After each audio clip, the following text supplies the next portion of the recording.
Okay. Yeah, this is, the one text I got from another one of these folks from Resist Cricket Valley was saying that it's a myth that Cricket Valley is going to replace Indian Point, and it's just nakedly not a myth.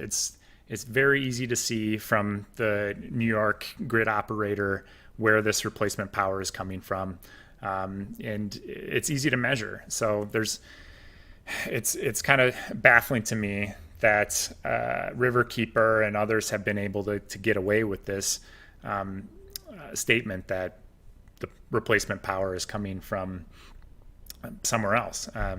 It's being pumped in from Pennsylvania, from fracked gas fields to get around the regulations, and being burnt right here, or right there in New York. I'm going to try to unmute Pramila here. Pramila, can you say something? Maybe we can hear you this time. Yeah, can you hear me now? I got you now. Great. Thanks for being here. Can you see me? I can't. Yep, tell. we can see you. Yep, you're looking good with your mask on there.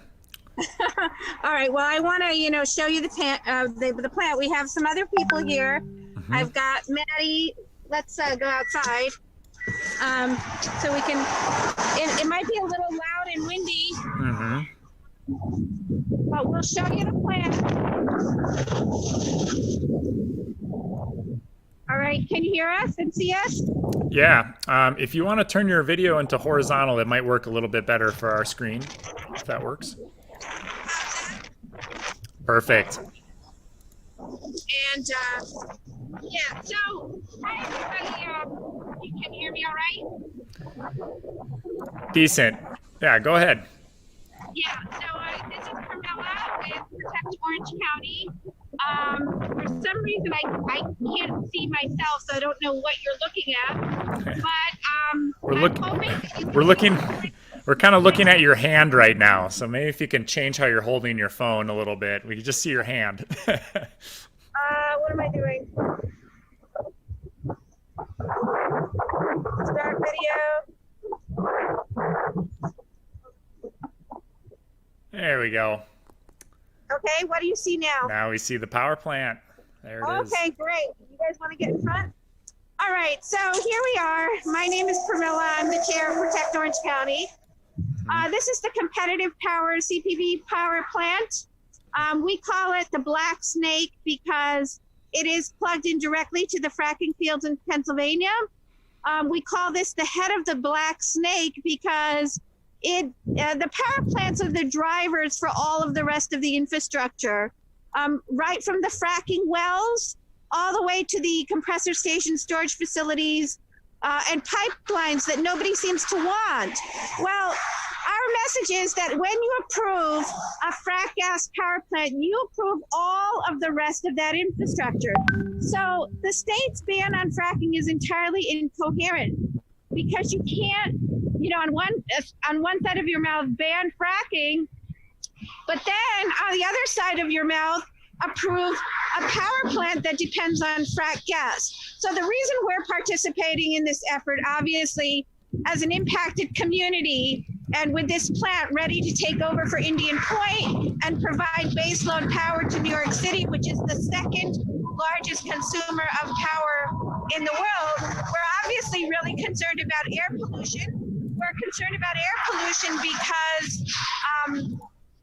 because we have a lot of course, environmental justice communities right over that, adjacent to this site, over those trees, over that hill over there. I don't know if you can see, is an environmental justice community. We have 14 in the area. The city of Middletown is right adjacent to this plant, and Middletown has 14 environmental justice communities. We also have a large number of first responders here who live here because it's the furthest they can live from New York City and still be a New York City employee. So we have a lot of first responders. Both these demographics are disproportionately impacted by the COVID virus. So we're really concerned about the increasing pollution. This is the wrong time to be shutting down Indian Point. And, we believe that the renewable power needs to be built first It has to be reliable, renewable power that can replace a baseload source of power like Indian Point. And, you know, our number one goal has to be shutting down carbon emissions. And the last thing we should be doing is shutting down a carbon-free source of power and kicking up carbon emissions with fracked gas. So I just want to introduce you to some people from our group. This is Mike Vandervoort. Mike is a historian. Mike, you know, this, I don't know if you want to play the video now or afterwards, but this is a historic site. This is one of the oldest farms in the Lower Hudson Valley. It was a historic farm. It's also a Native American burial ground. It was also a critical environmental area. This plant was built on over 80 acres of federal and state designated wetlands. This plant was sited like Cricket Valley in the bottom of a valley. The plant is adjacent to the world-renowned Black Dirt region of New York State. It's the food shed of New York State. And we have a lot of dairy farms and organic farms here. So all of these, the communities and the rich natural heritage and resources of the entire state of New York is placed at risk because of the development of this project. And it's absolutely not needed. You know, we could just leave Indian Point open and build the renewables first. You know, and shut down all the frack gas emission sources first, all the fossil fuel emission sources first. That would be the responsible thing to do. That would be the climate sensible thing to do. Mike is a historian. Do you want to talk about the history of this area? Hey, real quick, I want to talk about Roscoe Smith, founder of Orange and Rockland, the parent owner company of Millennium Gas Pipeline that supplies this facility. Roscoe Smith in 1928 wrote a map entitled Orange County, 1780. And Roscoe Smith knew one thing.